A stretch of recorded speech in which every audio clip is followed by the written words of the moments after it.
Good day and welcome to SCO BRICS Insight, where we look at what's really going on in the world of the BRICS. Now today I want to talk about Germany and its Russophobia, plus its lack of understanding of what is democracy. But then again, it's not just a German problem in Europe, but understanding and defining democracy is all over the EU. They've trampled on democratic norms and principles, and they've crushed them into the dust in the name of saving democracy, or at least their flawed version of it. Now in Berlin, Friedrich Merz is set to assume the chancellorship of the German government, with his candidacy to be voted on by the Bundestag.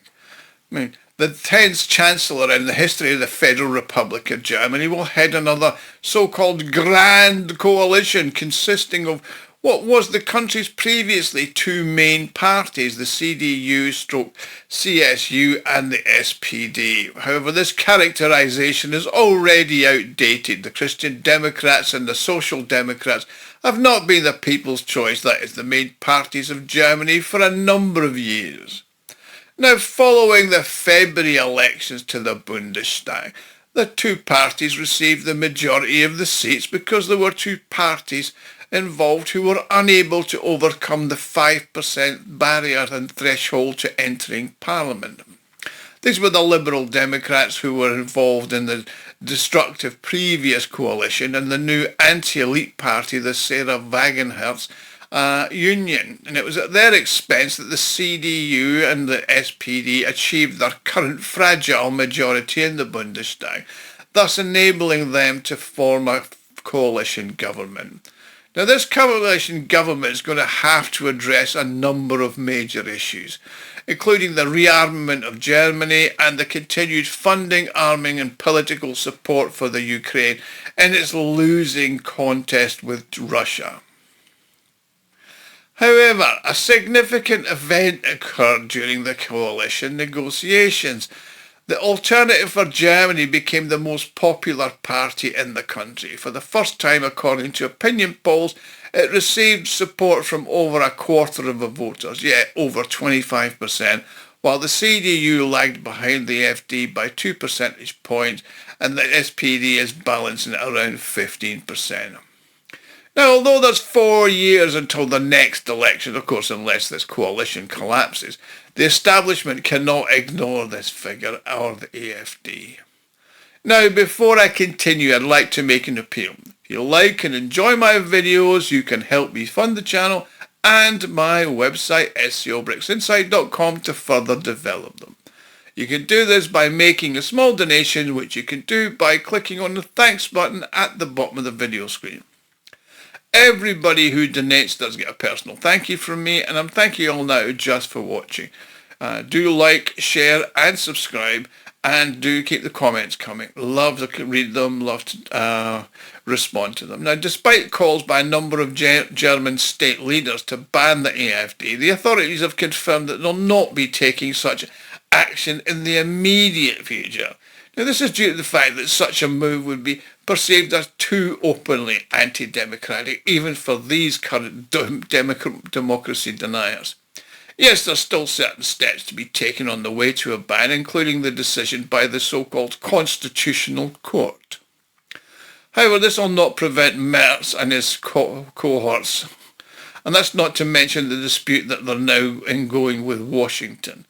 Washington's already condemned the demonization of the AfD, and the Vice President of Vance has even noted that the AfD is the most popular party in Germany and by far the most representative party in the eastern part of the country. He said, now the bureaucrats are trying to destroy it. The West collectively dismantled the Berlin Wall, and it's important to note that the reconstruction of the wall is being carried out by the German establishment rather than by the Soviets or the Russians. At the end of last week, the AfD was declared to be an extreme right-wing party, proven hostile to the foundations of the constitutional order in Germany. In other words, it was set for a stitch-up. It was a one-step prohibition. It was done deliberately on the eve of the new Chancellor's confirmation as a farewell greeting from the Scholz government. Now, the outgoing Chancellor opposes an immediate ban on the party, but it was his fellow party member, the Interior Minister Fesser, who announced the labelling of the AfD as extremists.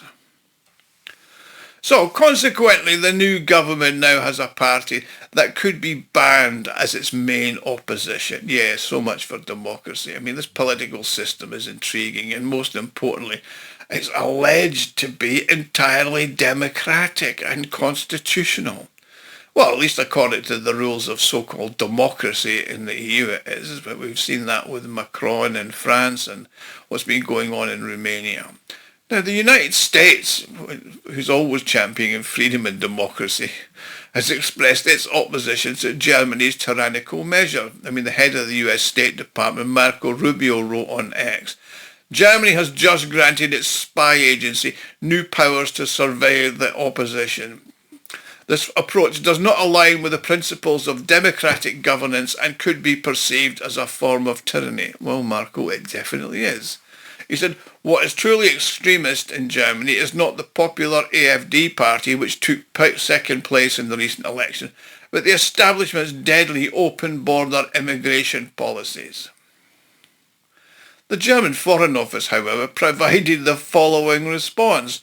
This is democracy in action. This decision is the result of a thorough and independent investigation, the aim of which was to protect our constitution and the rule of law. The final decision will be made by independent courts. We have learnt from our history that right-wing extremism must be stopped. Well, actually, you didn't actually stop it. The Soviets did by marching into Berlin. Now, in the run-up to the formation of the new government under the leader of Friedrich Merz, the Federal Office for the Protection of the Constitution, Counterintelligence, has classified the AfD as an extremist organisation.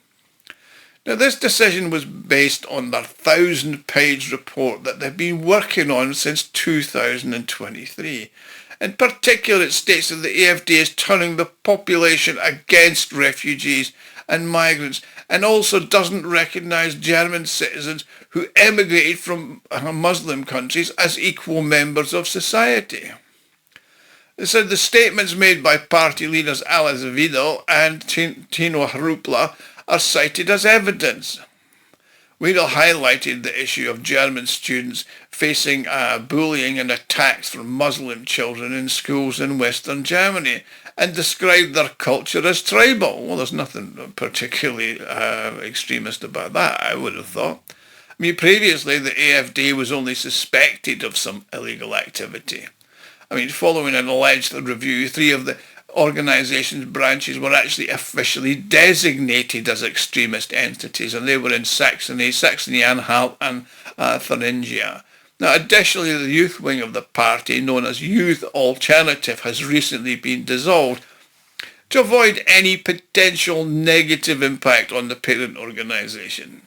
It's not exactly the Hitler Youth, was it? I mean, from this point onward, the authority to recruit informants by the intelligence service to place in the AfD their agents within the party and to conduct open surveillance of the party, listening to their telephone conversations, monitoring their internet activity, etc., is now being carried out by the counterintelligence services. Plus, individual AfD members may be designated as extremist and continuously reminded that their cooperation with the party is regarded as an endorsement of extremist activities.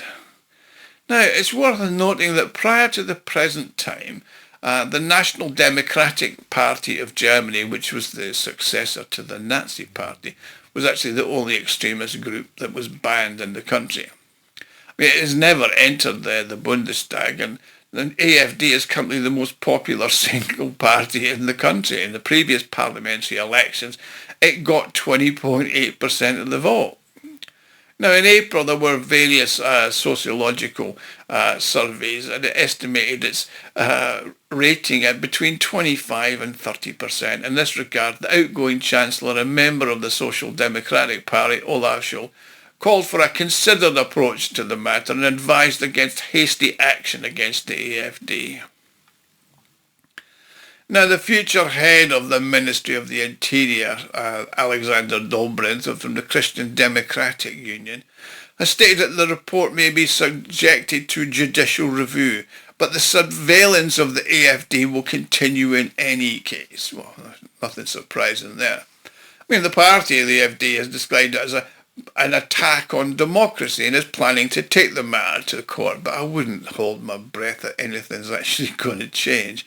I mean, according to the recent polls, the AfD is the strongest party in Germany, and the current federal government has only got 4 days remaining, and the Secret Service is currently without a leader.